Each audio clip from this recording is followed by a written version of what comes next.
আসসালামু আলাইকুম। দেশ বিদেশ টিভি থেকে হুসেন বলছি। আমার চ্যানেলে সবাইকে স্বাগতম।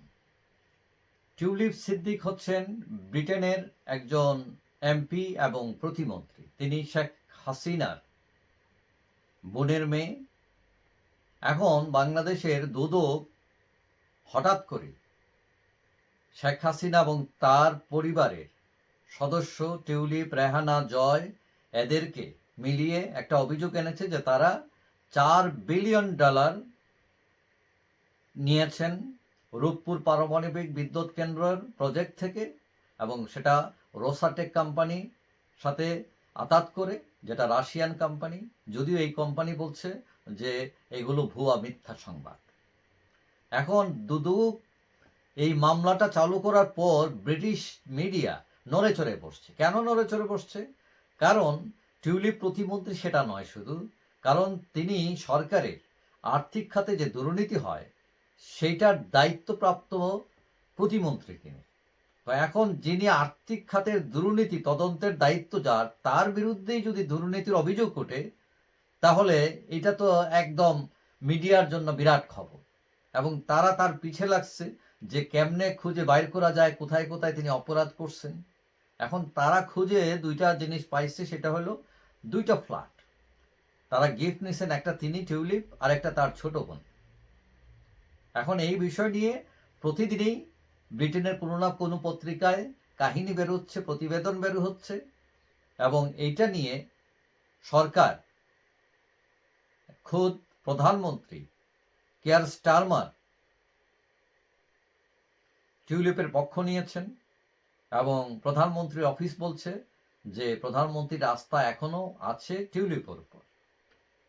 এবং গতকাল মঙ্গলবার আমরা দেখলাম যে টিউলিপ নিজেই এই বিষয়টির নিজেই এই বিষয়টা নিয়ে তদন্তের দাবি করেছেন। তিনি ব্রিটিশ প্রধানমন্ত্রীর যে উপদেষ্টা, যিনি এইসব তদন্তের দায়িত্বে, তাকে চিঠি লিখে জানিয়েছেন যে বিষয়টি তদন্ত করলে ভালো হয়, ক্লিয়ার করলে ভালো হয়, তার জন্য ভালো হয়। তো এখন এটা হয়তো তদন্ত হতে পারে, কিন্তু তদন্ত হওয়াই মানে এই না যে তিনি দোষী। তদন্ত হলে কি হয়? দুইটা বিষয়।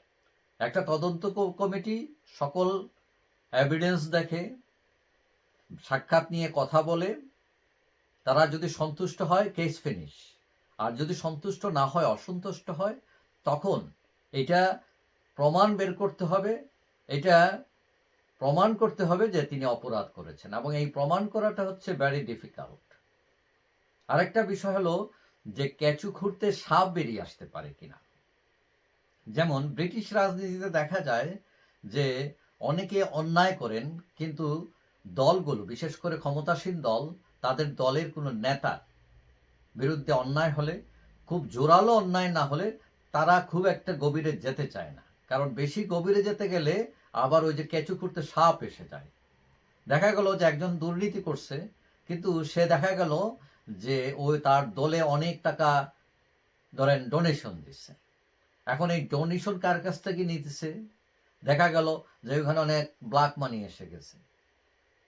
তো এইসব করতে গিয়ে দেখা যায় দল পড়ে যায় বিপর্যয়ে, বিপাকে, এবং দল বিপাকে পড়ে গেলে এমন সময় হয় যে সরকারের উপর হুমকি আসে। তো সুতরাং এই যে টিউলিপের কেস, যদিও বোঝা যাচ্ছে যে টিউলিপ এখানে দায়ী নন, কারণ তার মানসিক শক্তি এতই প্রকট যে তিনি এতটাই নিশ্চিত যে তিনি কোনো দুর্নীতি করেননি, এবং নিজেই আহ্বান করছেন যে তদন্ত হোক, আই এম রেডি। এবং কেউ যদি গিফট দেয়, এটা মহা কোনো অন্যায় না, কিন্তু কথা হলো এই গিফটের বিনিময়ে তিনি তাদেরকে কোনো সুবিধা দিয়েছেন কিনা, যেখানে রাষ্ট্র ক্ষতিগ্রস্ত হয়েছে। এবং যদি সেটা হয়ে থাকে, এটারও প্রমাণ লাগবে, খালি মুখে বললে হবে না। কারণ অভিযোগ উত্থাপন করা সহজ, কিন্তু প্রমাণ করা খুবই কঠিন। এবং এই ব্রিটেনের রাজনীতি অনেক স্বচ্ছ আমাদের দেশের তুলনায়। সুতরাং সেটা টিউলিপও জানেন যে তিনি মানে এইরকম কিছু করে ফেলবেন, এবং এইরকম দায়িত্বশীল পর্যায়ে থেকে এইটা অনেকে মনে করেন এটা একটা প্রপাগান্ডা। এবং শেখ হাসিনা যেহেতু তার আত্মীয়, এবং এই শেখ হাসিনা গভর্নমেন্ট ফল করেছে, এইটার সুবিধা নিচ্ছেন তার বিরোধী যারা, তারা অথবা সরকার। এবং কেউ কেউ মনে করছেন যে টিউলিপের তো শাস্তি হবেই না, বরং তার প্রমোশন হইতে পারে। কেমনে প্রমোশন হইতে পারে? সকল তদন্ত শেষে যদি প্রমাণিত হয় যে তিনি কোনো দুর্নীতির সাথে যুক্ত নন, তাহলে প্রধানমন্ত্রী তার উপর তার আস্থা আরও বাড়বে এবং পরবর্তীতে যখন রিসাফল হবে তখন হয়তো তিনি প্রতিমন্ত্রী থেকে পূর্ণ মন্ত্রী হইতে পারেন। তো আপনারা যারা ভাবছেন যে টিউলিপ গেল এই শাস্তি হয়ে গেল, মন্ত্রীতে চলে গেল, জেলে চলে যাবে, তার কিন্তু প্রমোশন হইতে পারে, ওইটাও মাথায় রাখা দরকার। যাই হোক, সবাই ভালো থাকবেন। আশা করি দেখা হবে অন্য কোনো ভিডিওতে।